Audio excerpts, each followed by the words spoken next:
നമസ്കാരം. Welcome daily news എന്നാലും sessions ഭാഗം നമ്മളൊക്കെ ഹിന്ദു ന്യൂസ് ആർട്ടിക്കിൾസ് ആണ്. ജസ്റ്റ് നമുക്ക് ഡിസ്കസ് ചെയ്യാനായിട്ട് 4 ഇമ്പോർട്ടന്റ് ആർട്ടിക്കിൾസ് ആണുള്ളത്. ഫസ്റ്റ് ആർട്ടിക്കിൾ ഹിന്ദു ന്യൂസ് പേപ്പറിലെ എഡിറ്റോറിയൽ പേജിൽ വന്നിരിക്കുന്ന ആർട്ടിക്കിളാണ് talent shortage global challenge but India's opportunity എന്നുള്ളതാണ് ആർട്ടിക്കിൾ ഹെഡ്ലൈൻ ആയിട്ട് നമുക്ക് വായിക്കാൻ സാധിക്കുന്നത്. ഈ ഒരു ടോപ്പിക്കിൽ എസ്പെഷ്യലി പറഞ്ഞ പോലെ ഇപ്പൊ ലോകത്തെമ്പാടും പറഞ്ഞ പോലെ ക്വാളിഫൈഡ് ആയിട്ടുള്ള സ്കിൽഡ് ആയിട്ടുള്ള എംപ്ലോയ്മെന്റ് ഓപ്പർച്യൂണിറ്റീസിന്റെ ഒരുപാടധികം വേക്കൻസീസ് കാണുന്നുണ്ട്. അത് ആക്ച്വലി പറഞ്ഞ ലേബർ ഷോർട്ടേജ് ആണ് മെയിൻലി ഉദ്ദേശിക്കുന്നത്. കാരണം നമ്മളിപ്പോൾ നോക്കുവാണെങ്കിൽ ഒട്ടുമിക്ക വിദേശ രാജ്യങ്ങളും എസ്പെഷ്യലി പറയുവാണെങ്കിൽ യൂറോപ്യൻ കൺട്രീസിലൊക്കെ തന്നെ ഈ പറഞ്ഞ പോലെ അവിടുത്തെ പോപ്പുലേഷൻ കൂടുതലും ഏജ്ഡ് ആയിക്കൊണ്ടിരിക്കുകയാണ്. അപ്പൊ അതുകൊണ്ട് കൂടുതലും വർക്ക് ഫോഴ്സിലേക്ക് അവിടെ ഒരുപാടധികം ആളുകളെ ആവശ്യമായിട്ട് മാറുന്നുണ്ട്. അപ്പൊ ഈ ഒരു ചലഞ്ച് നിലവിൽ പറയുവാണെങ്കിൽ ഒരുപാടധികം ഡെവലപ്ഡ് രാജ്യങ്ങൾ ഗ്ലോബലി ഈ പറഞ്ഞ പോലെ ഒരുപാട് ഡെവലപ്ഡ് രാജ്യങ്ങൾ ഫേസ് ചെയ്യുന്നുണ്ട്. ഈ ഒരു ചലഞ്ച് ഇന്ത്യക്ക് ഓപ്പർച്യൂണിറ്റീസ് ആയിട്ട് സ്വീകരിക്കാൻ സാധിക്കണം എന്നതിനെ കുറിച്ചിട്ട് വന്നിരിക്കുന്ന ഒരു ആർട്ടിക്കിളാണ്. അവിടെ കൃത്യമായിട്ട് നമുക്ക് കുറച്ച് കാര്യങ്ങൾ ഡിസ്കസ് ചെയ്യാനുണ്ട്. ഫ്രം ദ മെയിൻസ് പെർസ്പെക്റ്റീവിലായിരിക്കും ഈ ഒരു ആർട്ടിക്കിൾ നമ്മൾ ഡിസ്കസ് ചെയ്യുന്നത്. അപ്പൊ ഇവിടെ മെയിൻലി പറഞ്ഞ ഇന്ത്യയുടെ ഡെമോഗ്രാഫിക് ഡിവിഡന്റ്, ഇന്ത്യയുടെ എക്കണോമി, അങ്ങനെയൊക്കെയുള്ള എക്കണോമിക് ഗ്രോത്ത്, ഇങ്ങനെയുള്ള കാര്യങ്ങളെ കുറിച്ച് ഡിസ്കസ് ചെയ്യുന്ന കാരണം ജനറൽ സ്റ്റഡീസ് പേപ്പർ 3 എക്കണോമിക്സിന്റെ പെർസ്പെക്റ്റീവിലായിരിക്കും ഈ ഒരു ടോപ്പിക്കിനെ നമ്മൾ ഡിസ്കസ് ചെയ്യുന്നത്. രണ്ടാമത്തെ ടോപ്പിക് USAID ആണ്. USAID എന്ന് പറഞ്ഞാൽ United States agency for international development എന്നുള്ളതാണ് സൂചിപ്പിക്കുന്നത്. അപ്പൊ ആ ഒരു USAID കഴിഞ്ഞ ദിവസം നമ്മൾ വാർത്തകളിൽ കേട്ടതാണ്, അല്ലെങ്കിൽ നമ്മൾ കഴിഞ്ഞ ദിവസം ഈ പറഞ്ഞ DNA ഡിസ്കസ് ചെയ്തിട്ടുണ്ടായിരുന്നു. ട്രംപ് ആണെങ്കിൽ കഴിഞ്ഞ ദിവസം പറഞ്ഞൊരു കാര്യമുണ്ട്, ഇന്ത്യക്ക് അവർ USAIDന്റെ ഭാഗമായിട്ട് നൽകുന്ന തുകകൾ ഈ പറഞ്ഞ പോലെ പതുക്കെ വിഡ്രോ ചെയ്യാൻ പോകുന്നു, അല്ലെങ്കിൽ തീരുമാനം എടുക്കാൻ പോകുന്നു എന്ന രീതിയിൽ വാർത്ത വരുന്നുണ്ട്. അപ്പോൾ എന്താണ് USAID എന്നുള്ളതിനെ കുറിച്ച് അറിഞ്ഞിരിക്കണം, ബിക്കോസ് അതിനകത്ത് പ്രിലിംസിന്റെ ഒരു പെർസ്പെക്റ്റീവിലുള്ള കാര്യങ്ങൾ ഉള്ളതുകൊണ്ട് തന്നെ അപ്കമിംഗ് ഫിലിംസ് നമുക്ക് ആവശ്യമായിട്ട് മാറിയിരുന്നു. എനിവേ ഈ ഒരു ടോപ്പിക്ക് ഇന്റർനാഷണൽ റിലേഷൻസുമായിട്ട് ബന്ധപ്പെട്ട് പഠിക്കുന്ന കാരണം തന്നെയാണ് general studies paper 2 point of view discuss ചെയ്യുന്നത്. ദെൻ മൂന്നാമത്തെ topic first detailed map of moon's south Paul. ഇപ്പൊ നമ്മൾ ചന്ദ്രയാൻ ഈ പറഞ്ഞ പോലെ കഴിഞ്ഞ കുറച്ച് നാൾ മുമ്പാണല്ലോ ഇപ്പൊ നമ്മുടെ ചന്ദ്രയാൻ 3 പറഞ്ഞ പോലെ സക്സസ്ഫുൾ ആയിട്ട് നമ്മൾ മിഷൻ കണ്ടക്ട് ചെയ്തിട്ടുണ്ടായിരുന്നു. ഇപ്പൊ ചന്ദ്രയാൻ 4 വരാൻ പോകുന്നു. അങ്ങനെയുള്ള ഒരുപാടധികം മുന്നേറ്റങ്ങൾ ഇന്ത്യ സ്പേസ് മേഖലയിലേക്ക് നടത്തിക്കൊണ്ടിരിക്കുകയാണ്. അതിലേക്കുള്ള ലേറ്റസ്റ്റ് ആയിട്ടുള്ള അഡീഷൻ ആണ് നമ്മളെ ചന്ദ്രയാൻ 3-ക്കകത്ത് നമുക്കറിയാം റോവറും പ്രഗ്യാനും ഈ 2 കമ്പോണൻസ് അതിനകത്തുണ്ട്. അതിനകത്ത് റോവർ ഈ പറഞ്ഞ പോലെ മൂണിന്റെ സൗത്ത് പോളിലെ സർഫസിൽ ഈ പറഞ്ഞ റോവർ എന്താ പറയുക എക്സ്പീഡിഷൻസ് നടത്തിയതിന്റെ ഭാഗമായിട്ട് മൂണിന്റെ സൗത്ത് പോളിന്റെ കൃത്യമായിട്ടുള്ള ഒരു ഡീറ്റെയിൽഡ് മാപ്പ് നമുക്ക് ഇപ്പോൾ തയ്യാറാക്കാനായിട്ട് സാധിച്ചിട്ടുണ്ട്. അത് കഴിഞ്ഞ ദിവസം ISRO പുറത്തുവിടുകയും ചെയ്തിട്ടുണ്ടായിരുന്നു. അപ്പൊ അതിനെക്കുറിച്ചാണ് first detailed map of moon south Paul. ഇത് നമ്മൾ സയൻസ് ആൻഡ് ടെക്നോളജിയിൽ സയൻസ് പെർസ്പെക്റ്റീവിലായിരിക്കും നമ്മൾ ആ ടോപ്പിക്ക് പഠിക്കുന്നത്. നാലാമത്തെ ടോപ്പിക് ഇന്നത്തെ ഹിന്ദു ന്യൂസ്പേപ്പറിൽ വന്നിരുന്ന ഒരു പിക്ചർ ആണ് മൗണ്ട് എറ്റ്ന എന്നുള്ളത്. മൗണ്ട് എറ്റ്ന എന്ന് പറയുന്നത് ഇറ്റലിയിലെ ഒരു പ്രധാനപ്പെട്ട ഒരു ആക്റ്റീവ് വോൾക്കാനോ എന്ന് വേണമെങ്കിൽ വിളിക്കാൻ സാധിക്കുന്നതാണ്. ഇവിടെ ആക്റ്റീവ് വോൾക്കാനോ എന്നുള്ള നിലയിൽ ഈ പറഞ്ഞ പോലെ നമുക്ക് അതിന്റെ ലൊക്കേഷൻസും കാര്യങ്ങളൊക്കെ അറിഞ്ഞിരിക്കണം. സോ കുറച്ചുകൂടെ GS1 വേൾഡ് ജോഗ്രഫിയുടെ പെർസ്പെക്റ്റീവിലായിരിക്കും നമ്മൾ ആ ഒരു ടോപ്പിക്കിനെ പഠിക്കുന്നത്. പിന്നെ നമ്മൾ സ്ഥിരം ചെയ്യുന്ന പോലെ തന്നെ ഈ ടോപ്പിക്ക് വിശദമായിട്ട് പഠിച്ചതിന് ശേഷം ഇതിൽ നിന്നും ഒരു മോഡൽ MCQ സോൾവ് ചെയ്തായിരിക്കും നമ്മൾ സെഷൻ വൈൻഡ് അപ്പ് ചെയ്യുന്നത്. നമുക്ക് ടൈം കളയാണ്ട് സെഷൻ സ്റ്റാർട്ട് ചെയ്യാൻ. സോ ഫസ്റ്റ് ആർട്ടിക്കിൾ ആണ് ഹിന്ദു ന്യൂസ് പേപ്പറിൽ എഡിറ്റോറിയൽ പേജിൽ വന്നിരുന്ന ആർട്ടിക്കിൾ ആണിത്. Talent shortage global challenge but India's opportunity. ഇവിടെ ഞാൻ ഓൾറെഡി ഡിസ്കസ് ചെയ്യുന്ന സമയത്ത് ഇൻട്രൊഡക്ഷൻ സമയത്ത് ഞാൻ ഒരു ചെറിയൊരു ഇൻട്രോ പോലെ പറഞ്ഞിട്ടുണ്ടായിരുന്നു. ഇപ്പൊ ലോകം എമ്പാടും തന്നെ ഫേസ് ചെയ്യുന്ന ഒരു പ്രശ്നമാണ്. ലോകം എമ്പാടും എന്ന് പറയുമ്പോൾ എസ്പെഷ്യലി ഡെവലപ്ഡ് രാജ്യങ്ങൾ ഫേസ് ചെയ്യുന്ന പ്രധാനപ്പെട്ട ഒരു ചലഞ്ച് ആണ് വർക്കർ ഷോർട്ടേജ്, അല്ലെങ്കിൽ ഈ പറഞ്ഞ ആക്റ്റീവ് ആയിട്ടുള്ള worker shortage. Active workers in the sense ഈ പറഞ്ഞ പോലെ ഈ രാജ്യങ്ങളിലൊക്കെ തന്നെ കൂടുതലും ഇന്നത്തെ അവരുടെ ആവറേജ് ഏജ് നോക്കുവാണെങ്കിൽ ഇറ്റ് ഹാസ് ക്രോസ് 40 ഇയേഴ്സ്. 40 വയസ്സ് എന്നുള്ളത് പോലും ക്രോസ് ചെയ്തിട്ടുണ്ട്. പല യൂറോപ്യൻ രാജ്യങ്ങളും അത് 45 എന്നുള്ള നിലയിലാണ്. ഇപ്പം ജപ്പാൻ എന്നുള്ള രാജ്യമൊക്കെ നിൽക്കുന്നത് 47 വയസ്സിനോട് അടുത്താണ് അവരുടെ ഒരു ആവറേജ് ഒരു മീൻ ഏജ് വന്ന് നിൽക്കുന്നത്. US ആ റേഞ്ച് തന്നെയാണ് നിൽക്കുന്നത്. തൊട്ട് താഴെ പറഞ്ഞ പോലെ ചൈന, പല യൂറോപ്യൻ കൺട്രീസിലും 40-44 ആ റേഞ്ചിലാണ് നിൽക്കുന്നത്. ചൈനീസിലൊക്കെ തന്നെ ഇപ്പൊ പറയുവാണെങ്കിൽ 37-38 റേഞ്ചിലാണ് ചൈനയുടെ ഒരു മീൻ ഏജ് നിൽക്കുന്നത്. ഇങ്ങനെയൊക്കെ നോക്കുമ്പോൾ താരതമ്യേന ഇന്ത്യക്കാണ് ഏറ്റവും നല്ലൊരു സാഹചര്യമുള്ളത്, നല്ലൊരു സിറ്റുവേഷൻസ് ഉള്ളത്. ബിക്കോസ് ഇന്ത്യയുടെ കറന്റ് പറഞ്ഞ ഇന്ത്യയുടെ ഒരു ആവറേജ് ഒരു മീൻ ഏജ് എന്ന് പറഞ്ഞിട്ട് അറൌണ്ട് 28 ഇയേഴ്സ് ആണ്. 28 വയസ്സ് എന്നുള്ളതാണ് ഇന്ത്യയുടെ ഒരു പ്രധാനപ്പെട്ട ഒരു ആവറേജ് ഏജ്, ഒരു അഡ്വാൻറ്റേജ് ആയിട്ട് നമുക്ക് പറയാൻ പറ്റും. വിച്ച് മീൻസ് നമ്മുടെ രാജ്യത്താണെങ്കിൽ ഏകദേശം കണക്കുകൾ സൂചിപ്പിക്കുന്ന 60% കൂടുതൽ ആളുകളും ഈ ഒരു പർട്ടിക്കുലർ കാറ്റഗറി ഓഫ് ഏജിലാണ്. കാറ്റഗറി എന്ന് പറഞ്ഞു കഴിഞ്ഞാൽ നമുക്ക് വർക്ക് ചെയ്യാൻ പറ്റുന്ന ഒരു കാലഘട്ടം, അതായത് 15 മുതൽ 59 വയസ്സ് എന്നുള്ള ഒരു കാലഘട്ടം ഉണ്ടല്ലോ, ഡെമോഗ്രാഫിക് ഡിവിഡന്റ് എന്ന് വിളിക്കുന്നത്. ആ ഒരു ഡെമോഗ്രാഫിക് ഡിവിഡന്റ് കാലഘട്ടത്തിൽ നിൽക്കുന്നതാണ് ഇന്ത്യയുടെ 60% പോപ്പുലേഷൻ. അതിൽ തന്നെ നല്ലൊരു ശതമാനവും നമ്മൾ ഈ മീൻ ഏജ് എന്ന് പറഞ്ഞ് 28 അടുത്ത് നിൽക്കുന്ന ഒരു പ്രായത്തിൽ നിൽക്കുന്നതാണ്. അതുകൊണ്ട് തന്നെ നമുക്ക് നല്ലൊരു വർക്ക് ഫോഴ്സിന്റെ കേപ്പബിലിറ്റി ഇന്ത്യയിൽ ഉണ്ട് എന്നുള്ളത് നല്ലൊരു അഡ്വാൻറ്റേജ് തന്നെയാണ്. ഈ അഡ്വാൻറ്റേജിനെ ഇന്ത്യക്ക് പോസിറ്റീവായിട്ട് ഉപയോഗിക്കാൻ സാധിക്കണം. എങ്ങനെ പോസിറ്റീവായിട്ട് ഉപയോഗിക്കാൻ സാധിക്കണം എന്ന് ചോദിച്ചു കഴിഞ്ഞാൽ ലോകമെമ്പാടുമുള്ള ജോബ് ഓപ്പർച്യൂണിറ്റീസിനെ ഹാർനസ് ചെയ്യാൻ നമുക്ക് സാധിക്കണം. അങ്ങനെ വന്നെങ്കിൽ മാത്രമേ ഉള്ളൂ നമ്മുടെ ഇന്ത്യയിലേക്കുള്ള വരുമാനം നമുക്ക് കൂട്ടാൻ പറ്റുള്ളൂ. വരുമാനം കൂട്ടിയെങ്കിൽ മാത്രമേ ഉള്ളൂ നമ്മൾ പ്രതീക്ഷിക്കുന്ന പോലെ നമുക്ക് ഒരു ഡെവലപ്ഡ് രാജ്യമായിട്ട് 2040 മാറാൻ പറ്റുകയുള്ളൂ. അതുപോലെ തന്നെ ഒരു ഇപ്പൊ നമ്മൾ ഡെവലപ്പിംഗ് ആയിട്ട് രാജ്യമാണ്. അത് മീൻസ് നമുക്ക് ഡെവലപ്ഡ് ആയിട്ടുള്ള കൺട്രിയായി മാറണം. പിന്നെ നമ്മുടെ ഇവിടുത്തെ ജനങ്ങളുടെ ആണെങ്കിലും അടിസ്ഥാന സൗകര്യങ്ങളൊക്കെ തന്നെ മീൻസ് ലിവിംഗ് സ്റ്റാൻഡേർഡ് ഒക്കെ തന്നെ നമുക്ക് ഇംപ്രൂവ് ചെയ്യണമെങ്കിൽ ഇങ്ങനെയുള്ള ജോബ് ഓപ്പർച്യൂണിറ്റീസ് കൃത്യമായിട്ട് നമുക്ക് ഹാർനസ് ചെയ്യേണ്ടത് തന്നെ ചെയ്യണം. അപ്പൊ അതിന്റെ ഭാഗങ്ങളായിട്ട് വന്നിരിക്കുന്ന ഒരു ആർട്ടിക്കിളാണ്. അപ്പൊ ഇവിടെ ഈ ഒരു ആർട്ടിക്കിൾ വരാൻ കാരണം കഴിഞ്ഞ ദിവസം വന്നൊരു പഠന റിപ്പോർട്ടാണ്.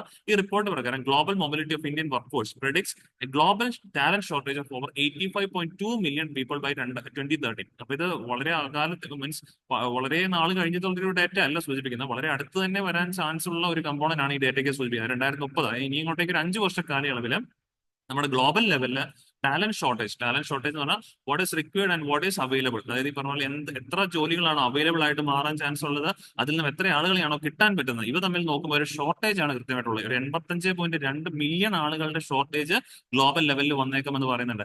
And this combine with all this jobs, ഈ ജോബ്സ് എല്ലാം കൂടെ നമ്മൾ കമ്പൈൻ ചെയ്ത് കഴിഞ്ഞാൽ it will result in $8.45 trillion in unrealised annual revenue. അതായത് ഈ 85.2 മില്യൺ ജോലികളിലായിട്ട് വർക്ക് ചെയ്യുന്ന ആളുകൾക്ക് കിട്ടാൻ പോകുന്ന ഒരു വരുമാനം എന്ന് പറയുന്നത് കഴിഞ്ഞാൽ it will be around $8.45 trillion ആണ്. ഇത്രയും എമൗണ്ട് എന്ന് പറഞ്ഞു കഴിഞ്ഞാൽ പല യൂറോപ്യൻ രാജ്യങ്ങളിലെ GDPക്ക് തുല്യമായിട്ട് വരുന്ന ഒരു എമൗണ്ട് ആണ്. ഒരു രാജ്യത്തിന്റെ തന്നെ ഒരു GDPക്ക് തുല്യമായിട്ട് വരാൻ പോകുന്ന ഒരു എമൗണ്ട് ആണ്. അത്രത്തോളം ജോബ് വേക്കൻസീസ് ആയിരിക്കും ഇനി ഗ്ലോബൽ ലെവലിൽ അടുത്ത 5 വർഷത്തിനുള്ളിൽ വരാനായിട്ട് പോകുന്നത്.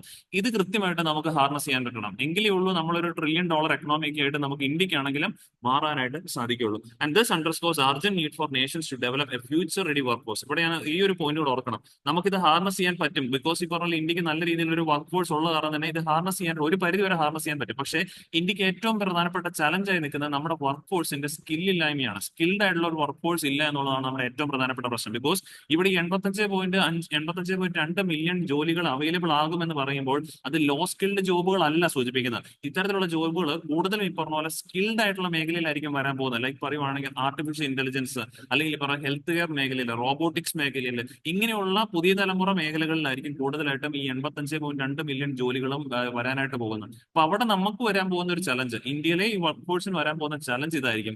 സ്കിൽഡ് മേഖലയിൽ നമുക്ക് അത്ര പ്രാബല്യമില്ല, അല്ലെങ്കിൽ ഈ പറഞ്ഞ നമ്മുടെ കൂടുതലും വർക്ക് ഫോഴ്സ് അൺസ്കിൽഡ് മേഖലയിലാണ് കൂടുതലും പ്രവർത്തിക്കുന്നത്. അപ്പോൾ ഗവൺമെന്റിന്, അല്ലെങ്കിൽ ഗവൺമെന്റ് മാത്രമൊന്നല്ല, ഗവൺമെന്റിനും ഇവിടുത്തെ പ്രൈവറ്റ് ഇൻസ്റ്റിറ്റ്യൂഷൻസ് എല്ലാവർക്കും കൂടെ ചേർന്നൊരു കൂട്ടായ ഒരു അപ്രോച്ച്, ഒരു കമ്പൈൻഡ് ആയിട്ടുള്ള അപ്രോച്ചിലൂടെ പോവുകയും നമ്മുടെ ഇവിടുത്തെ വർക്ക് ഫോഴ്സിനെ കുറച്ചുകൂടെ സ്കിൽഡ് ആയിട്ടുള്ള വർക്ക് ഫോഴ്സ് ആയിട്ട് പുതിയ തലമുറ എംപ്ലോയ്മെന്റിന് കേപ്പബിൾ ആകുന്ന രീതിയിലേക്ക് നമുക്ക് മാറ്റിയെടുക്കാൻ പറ്റിക്കഴിഞ്ഞു കഴിഞ്ഞാൽ ഈ 85.2 മില്യൺ ജോലികളിൽ നല്ലൊരു പങ്കും ഇന്ത്യക്ക് ഹാർനസ് ചെയ്യാൻ സാധിക്കും. ആ എമൗണ്ട് $8.45 ട്രില്യൺ ആ ഒരു നല്ലൊരു എമൗണ്ടും ഇന്ത്യയിലേക്ക് കൊണ്ടുവരാനായിട്ട് നമുക്ക് സാധിക്കും. അപ്പൊ ഇതിലേക്കുള്ള ഒരു എന്താ പറയുക ഓപ്പർച്യൂണിറ്റി കണക്കാക്കി ഇതിലേക്ക് ഇപ്പൊ തന്നെ ഗവൺമെന്റ് വർക്ക്ഔട്ട് ചെയ്യണം എന്നുള്ളതാണ് ഓർഡർ നമ്മളോട് സൂചിപ്പിക്കുന്നത്. ഇവിടെ കണ്ടോ, this underscores urgent need for nations to develop a future-ready workforce, and India, with its vast pool of young and skilled workers, ഞാൻ നേരത്തെ പറഞ്ഞിട്ടുണ്ട് ഇന്ത്യയുടെ 60% ജനതയും ആ ഒരു വർക്കിംഗ് ഏജ് കാറ്റഗറിയിൽ നിൽക്കുന്ന ആളുകളാണ്.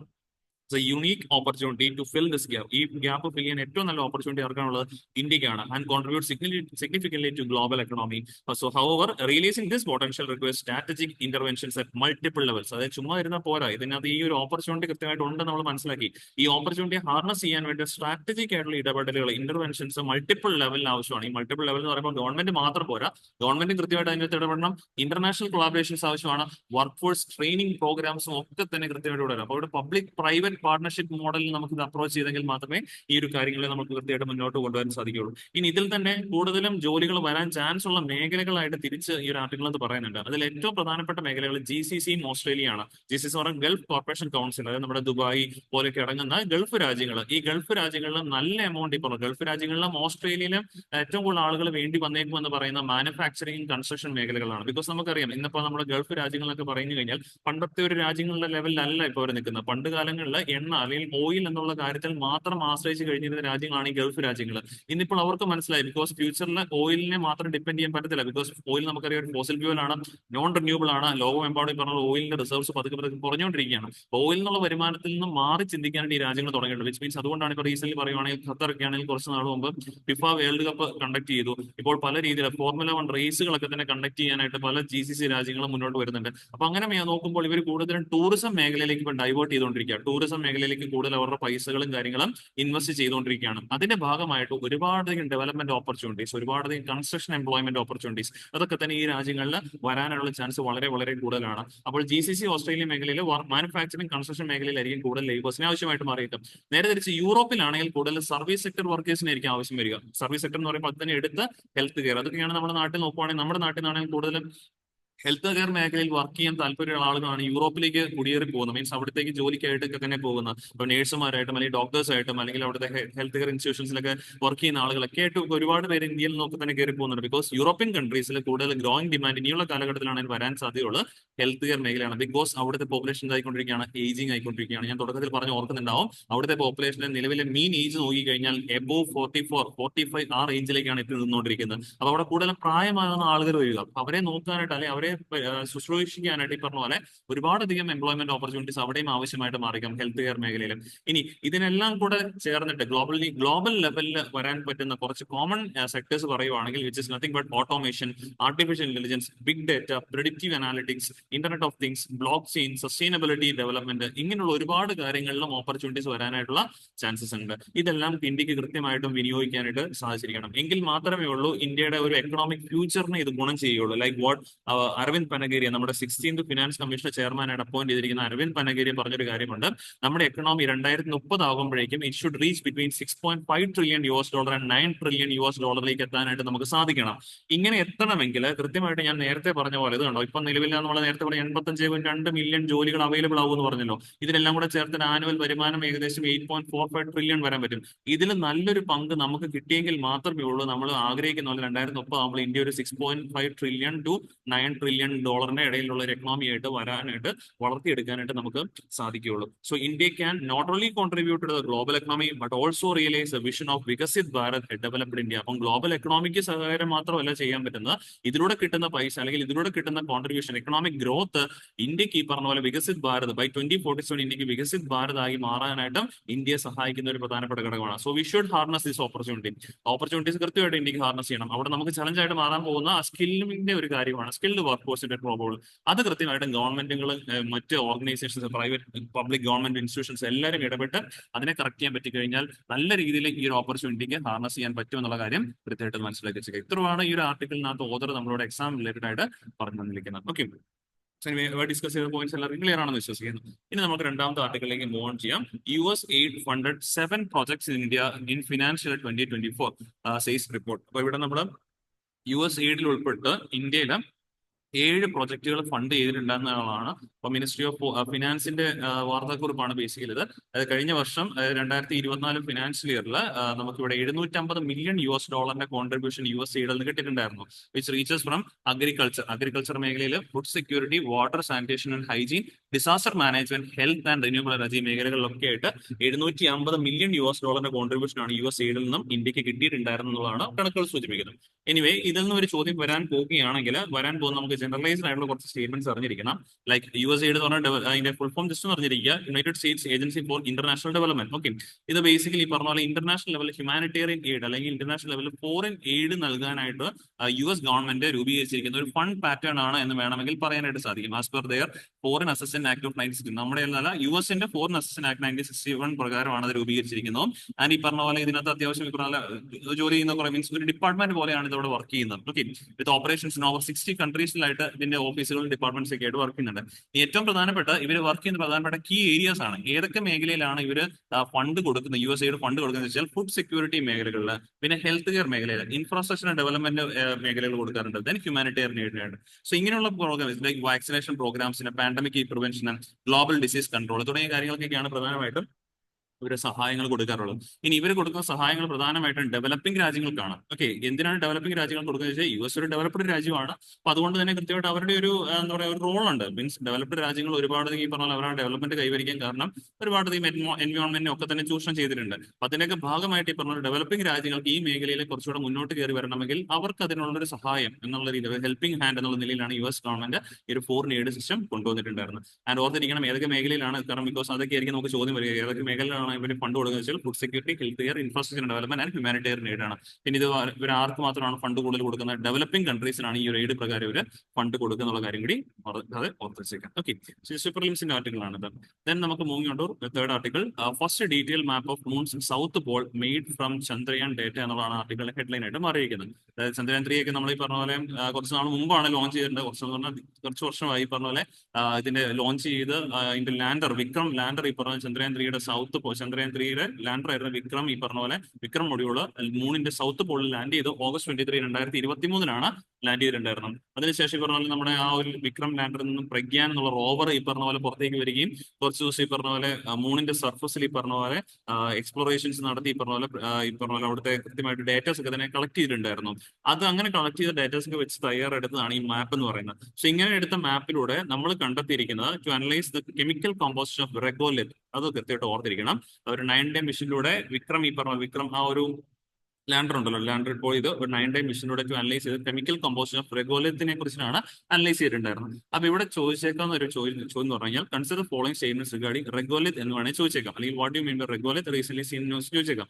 റെഗോലിത്ത് എന്ന് പറഞ്ഞാൽ the loose rock fragments and dust that's over the lunar surface. ഓർത്തിരിക്കണം, റെഗോലിത്ത് എന്ന് പറഞ്ഞാൽ loose rock fragments and dust that is over the lunar surface. Lunar സർഫസിന് മുകളിലുള്ള ലൂസ് ആയിട്ടുള്ള റോക്ക് ഫ്രാഗ്മെന്റ്സിനും ഡസ്റ്റിനും ചേർത്ത് വിളിക്കുന്ന പേരാണ് റെഗോലിത്ത് എന്നുള്ള കാര്യം മറക്കാതെ ഓർത്തിരിക്കുക. അതൊരു പ്രിലിംസിന്റെ പെർസ്പെക്ടീവിൽ നിന്ന് കൃത്യമായിട്ട് ഓർത്തിരുന്നാൽ മതി. ബിക്കോസ് ചന്ദ്രയാൻ 3യെ കുറിച്ചിട്ടായിരിക്കത്തില്ല നമുക്ക് കൂടുതലായിട്ട് വരിക. ബിക്കോസ് ചന്ദ്രയാൻ 3 എന്ന് ഓൾറെഡി കണ്ടക്ട് ചെയ്ത് കഴിഞ്ഞ മിഷൻ ആയതുകൊണ്ട് തന്നെ അതിനെക്കുറിച്ച് ഡീറ്റെയിൽ ആയിട്ട് ഒരുപാട് ചോദിക്കാൻ ചാൻസ് ഇല്ല. ബട്ട് റെഗോലിത്ത് എന്താണെന്നുള്ളതിനെ കുറിച്ച് റീസെന്റ് സീൻ ന്യൂസ് റെഗോലിത്ത് എന്താണെന്നുള്ളത് നമുക്ക് പ്രിലിംസിന് ഒരുപക്ഷെ ആവശ്യമായിട്ട് മാറിക്കുന്നത്. അപ്പൊ എന്താണോ എന്ന് ഞാൻ പറയാം. റെഗോലിത്ത് എന്ന് പറഞ്ഞാൽ loose rock fragments and dust that is over the lunar സർഫസിന് പറയുന്ന പോയിന്റ് ആണ്. ഓക്കെ, ദെൻ അടുത്ത ആർട്ടിക്കിൾ ആണ് ലാസ്റ്റ് ആർട്ടിക്കിൾ. നമ്മുടെ ഈ ഒരു വോൾക്കാനിക് എറപ്ഷന്റെ ഒരു പിക്ചർ ന്യൂസ് പേപ്പറിൽ ഉണ്ടായിരുന്നു.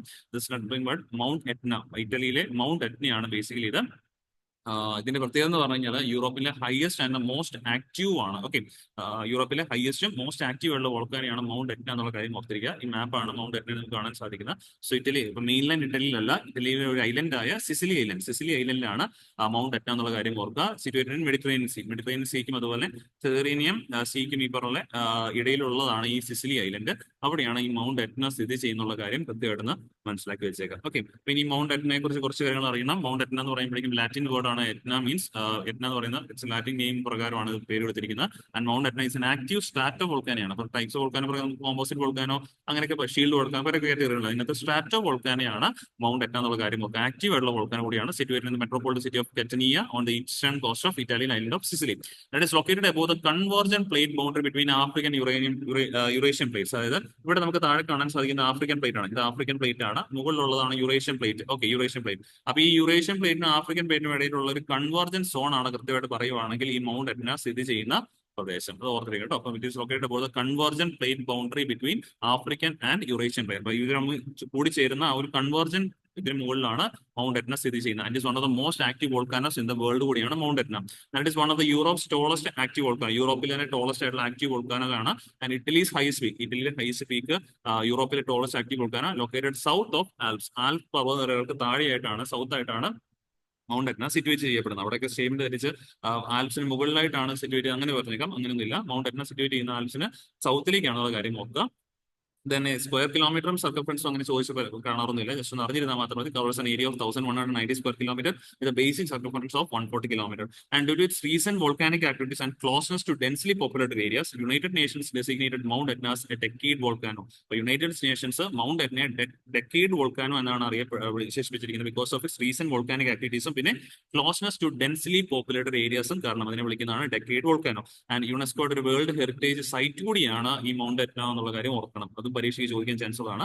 സോ യുണൈറ്റഡ് നേഷൻസിന്റെ വേൾഡ് ഹെറിറ്റേജ് സൈറ്റ് കൂടിയാണ് മൗണ്ട് എറ്ന. യൂറോപ്പിലെ ഏറ്റവും ഹയസ്റ്റ് ആയിട്ടുള്ള യൂറോപ്പിലെ ടോളസ്റ്റ് ആയിട്ടുള്ള ആക്റ്റീവ് വോൾക്കാനോ, ഇറ്റലിയിലെ ഹയസ്റ്റ് പീക്ക് കൂടിയാണ് മൗണ്ട് എറ്ന എന്നുള്ള കാര്യം കൃത്യമായിട്ട് ഓർത്തിരിക്കുക. Located south of Alps. Okay, ഇത്രയും കാര്യമാണ് നമുക്ക് ഇന്നത്തെ ന്യൂസ് പേപ്പറിൽ എക്സാം റിലേറ്റഡ് നമുക്ക് പഠിക്കാനുണ്ടായിരുന്ന ആർട്ടിക്കിൾസ് ഓരോന്നും. ലാസ്റ്റ് നമ്മുടെ ഒരു MCQ ക്വസ്റ്റൻ ആണ്. ചന്ദ്രയാൻ 3യെ കുറിച്ചിട്ടുള്ള ഒരു MCQ ക്വസ്റ്റൻ ആണ്. 2 സെയിം MCQ ആണ്. So you can answer it വളരെ പറഞ്ഞ പോലെ എളുപ്പത്തിൽ ആൻസർ ചെയ്യാൻ സാധിക്കുന്നതാണ്. അപ്പോൾ ഇതിന്റെ കറക്റ്റ് ആയിട്ടുള്ള ആൻസർ നമ്മുടെ കമന്റ് ബോക്സിൽ എല്ലാവരും രേഖപ്പെടുത്തും. ഓക്കെ, സോ ഡിസ്കസ് ടോപ്പിക്സ് എല്ലാവരും ക്ലിയർ ആണെന്ന് വിശ്വസിക്കുന്നു. വീണ്ടും നമുക്ക് അടുത്ത ദിവസം കാണാം. Thank you.